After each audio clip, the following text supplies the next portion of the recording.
ভাইরে, বাংলাদেশ পাকিস্তানের সাথে প্রথম ওয়ানডে ম্যাচ চমৎকারভাবে জেতার পর দ্বিতীয় ম্যাচ কেন খাড়ার উপর আইক্যওয়ালা বাস খেলো, এটা কি কেউ বলতে পারেন? অনেকেই হয়তো বলবেন বৃষ্টির কারণে আউটফিল্ড অনেক স্লো হয়ে গিয়েছিল, পিচ ভেজা ছিল, সেই কারণে হয়তো হেরে গেছে। কিন্তু না রে ভাই, এইখানে কারণ অন্য কিছু। প্রথম ম্যাচে খেলা দেখতে স্টেডিয়ামে এসেছিল জাইমা রহমান। হাসি মাখা মুখে জাইমা রহমানকে স্টেডিয়ামে বসে থাকতে দেখে আমাদের প্লেয়ারদের ভিতরের বাঘ জেগে উঠেছিল।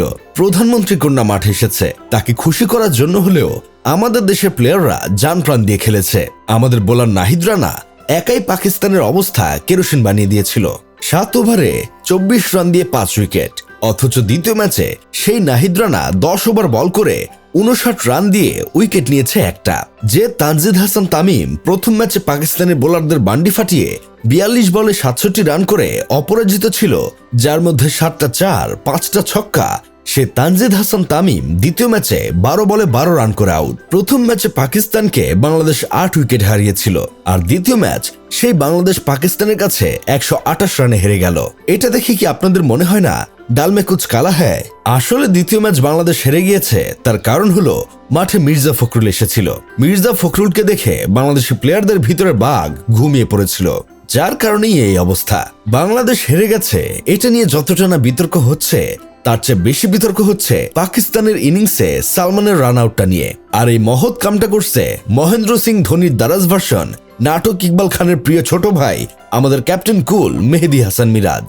বাংলার মানুষ এখন 2 ভাগে বিভক্ত, কেউ মেহেদী মিরাজের পক্ষে আর কেউ বা বিপক্ষে। যারা মেহেদী মিরাজের পক্ষে তারা বলছে আউট যদি আইসিসির নিয়ম অনুযায়ী হয় তাহলে খেলোয়াড়ের সমালোচনা না করে আইসিসির নিয়মের সমালোচনা করেন। ক্রিকেট নাকি ভদ্রলোকের খেলা, তাহলে ভদ্রলোকের খেলায় এরকম অভদ্র মার্কা নিয়ম রাখে কেন? আইসিসিকে বলেন এইসব নিয়ম বাদ দিতে।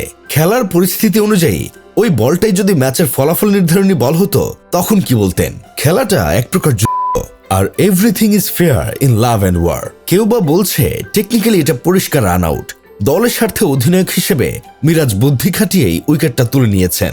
অথচ এই রান আউট নিয়েই সালমান আগা এখন অযথা মায়াকান্না করছে। ভাই তুই ব্যাটার, তোর কাজ ব্যাট করা, বল কুড়িয়ে দাও না। বল কুড়ানোর জন্য মাঠে আরো 11 জন ফিল্ডার আছে। সব পরিস্থিতিতে স্পোর্টসম্যান স্পিরিট দেখাতে হয় না, মনে রাখতে হবে স্পোর্টসম্যান স্পিরিটের আগেও ক্রিকেটের রুলস আছে। তাই কান্নাকাটি না করে আউটটা মেনে নিয়ে মাথা ঠান্ডা কর। আবার কেউ কেউ বা মিরাজের বিপক্ষে বলছে সালমান আলী আগা ইনডিরেক্টলি আউট হলেও এখানে সামাজিকতার একটা হিসেব ছিল, সেখানে মিরাজ সুযোগ নিয়েছে। অবশ্য তার থেকে ভালো কিছু আশা করা যায় না। মিরাজের এবং পুরো টিমেরই এখানে স্পোর্টসম্যানশিপ মেন্টালিটি দেখানোর উচিত ছিল। কোনো অধিনায়কের থেকে এরকমটা আশা করা খুবই দুঃখের। এমন একটা আউট, তাও আবার বড় কোনো ইভেন্ট কিংবা কোনো নকআউট ম্যাচে নয়, সাধারণ ফ্রেন্ডলি সিরিজেই। আমি পক্ষে বিপক্ষে কিছু বলবো না। মিরাজের এই আউটকে কেন্দ্র করে ভারতের সাবেক খেলোয়াড় মোহাম্মদ কাইফ বলেছেন, তরুণ খেলোয়াড়রা দয়া করে এটা মনে রেখো, এমনকি বিশ্বকাপ ফাইনালও নির্ধারিত হয়ে থাকে তবুও বাংলাদেশের অধিনায়ক যা করেছে কখনো তা করো না। ন্যায্য খেলাধুলা ছাড়া খেলাধুলা আসলে কোনো খেলাই না। এটা শুনে আমার মনে হয়েছে ভূতের মুখে রাম নাম। রবিচন্দ্রন আশ্বিন করলে সেটা ঠিক আছে, আর মিরাজ করলেই দোষ। যাই হোক, শেষমেশ আমি গোলাম হোসেন একটা কাজের কথা কই, তৃতীয় ম্যাচ জেতার জন্য জাইমা রহমানকে যেভাবেই হোক মাঠে আনানোর ব্যবস্থা করা হোক, তা না হলে কিন্তু বাংলাদেশ তৃতীয় ম্যাচে ডাব্বা মারবে।